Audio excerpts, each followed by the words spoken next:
4 people died at the newspaper's office in Annapolis, and a 5th person died after being transported to the hospital. The identities of the victims were released on Thursday night.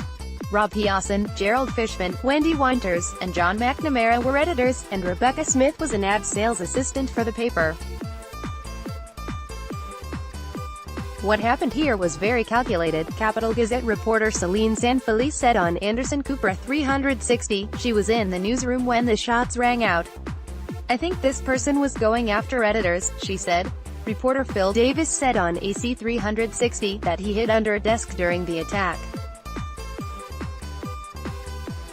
When he heard the gunman reload, he said he wondered to himself, "Are we all going to die?" Related, 5 dead in shooting at Capital Gazette in Annapolis, Maryland. Local authorities said the newspaper as a whole was targeted. Multiple law enforcement officials have told CNN a suspect in the shooting is Jared Warren Ramos, who had previously filed a defamation lawsuit against the paper.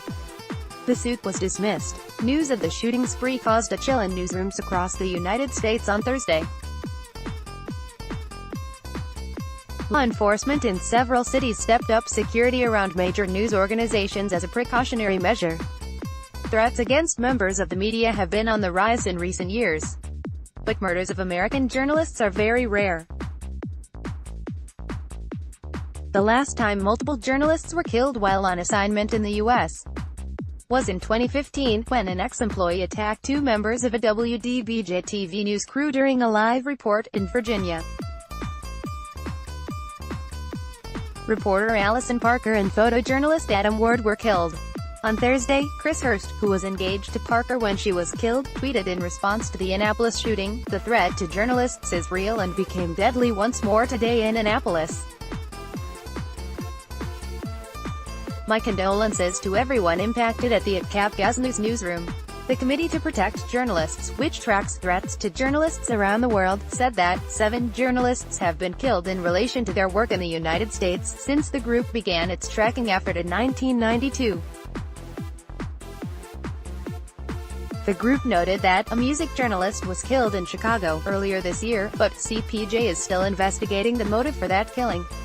"Newspapers like the Gazette do vital work, and our thoughts are with them amid this unconscionable tragedy," the group's executive director Joel Simon said in a statement.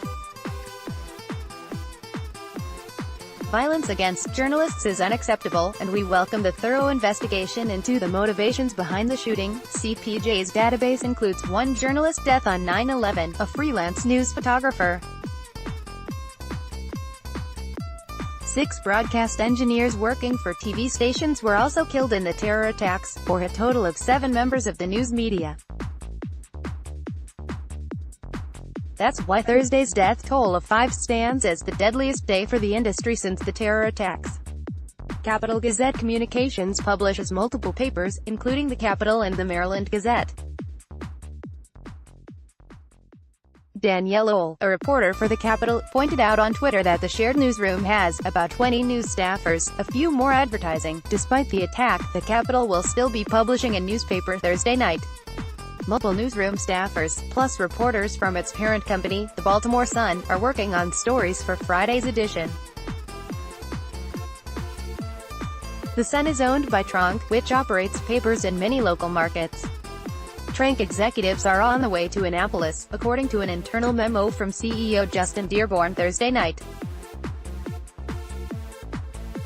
In the memo, obtained by CNN, Dearborn said that, out of abundant precaution, we are increasing security presence at the company. He also reminded employees that counseling and support services are available. The company's papers in Maryland will have counselors on site in the coming days. "We are focused on providing support to our colleagues and their families," Dearborn wrote in the memo. "Members of our corporate leadership team are traveling to Maryland immediately to assist our local leadership and employees in Annapolis and Baltimore." CNN Money, New York, first published June 28, 2018, 9:26 p.m. Eastern Time.